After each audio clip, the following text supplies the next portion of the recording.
بسم اللہ الرحمن الرحیم۔ مزید واقعات کے لیے ہمارا یوٹیوب چینل ضرور سبسکرائب کریں۔ معاشرے میں عورت کا فطری مقام اس کا گھر ہے، جہاں وہ چھوٹی سی ریاست کی ملکہ ہے اور اپنے شوہر کی وفاق اور اطاعت گزار رفیقہ ہے۔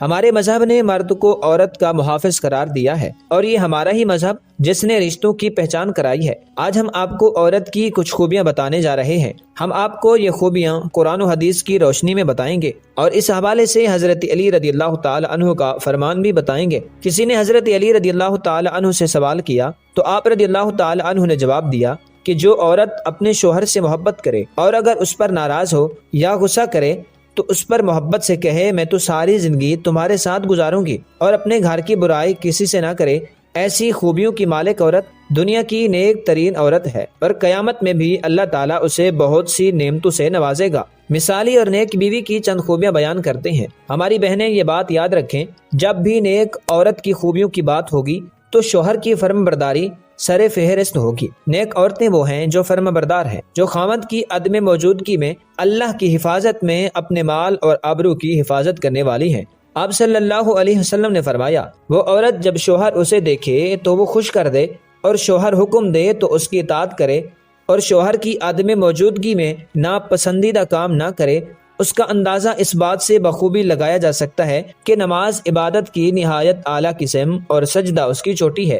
آپ صلی اللہ علیہ وسلم نے فرمایا، اگر میں اللہ کے سوا کسی کو سجدہ کرنے کا حکم دیتا تو بیوی کو اپنے شوہر کو سجدہ کرنے کا حکم دیتا۔ اس ذات کی قسم جس کے ہاتھ میں محمد صلی اللہ علیہ وسلم کی جان ہے، عورت اپنے رب کا حق ادا نہیں کر سکتی جب تک وہ اپنے شوہر کا حق ادا نہ کرے۔ نیک عورت کی دوسری بڑی خوبصورتی یہ ہے کہ ستر و حجاب کی مکمل پابندی کرنے والی ہو۔ پردے میں مسلمان عورت کی ناموس کی حفاظت ہے۔ اسلام نے عورت کو انتہائی بیش قیمت متاع قرار دیا ہے، اسی لیے اس کی حفاظت اور صیانت کا خصوصی اہتمام کیا ہے۔ زمانہ جاہلیت میں پردے کا کوئی رواج نہیں تھا، پردہ صرف اور صرف اسلامی حکم ہے۔ شوہر کی اطاعت کتنی اہم ہے، قرآن و حدیث میں اس کی تاکید اس طرح آئی ہے کہ جو کام کرو اس میں شوہر کی اطاعت شامل ہو۔ آپ صلی اللہ علیہ وسلم فرماتے ہیں کہ کوئی عورت اپنے شوہر کی موجودگی اس کی اجازت کے بغیر نفلی روزہ بھی نہ رکھے۔ اسی طرح عورت کے لیے حکم ہے کہ شوہر کی اجازت کے بغیر کسی کو گھر میں داخل نہ ہونے دے۔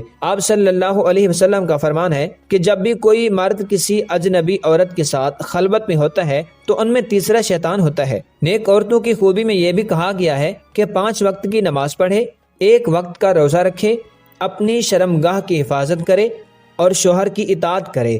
ایسی عورت سے کہا جائے گا جنت کے جس دروازے سے چاہو داخل ہو جاؤ۔ ناظرین، اللہ پاک سے دعا ہے کہ ہمیں دین اسلام پر چلنے کی سعادت نصیب فرمائے، آمین۔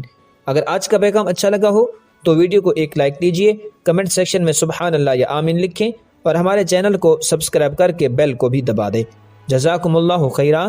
السلام علیکم ورحمۃ اللہ وبرکاتہ۔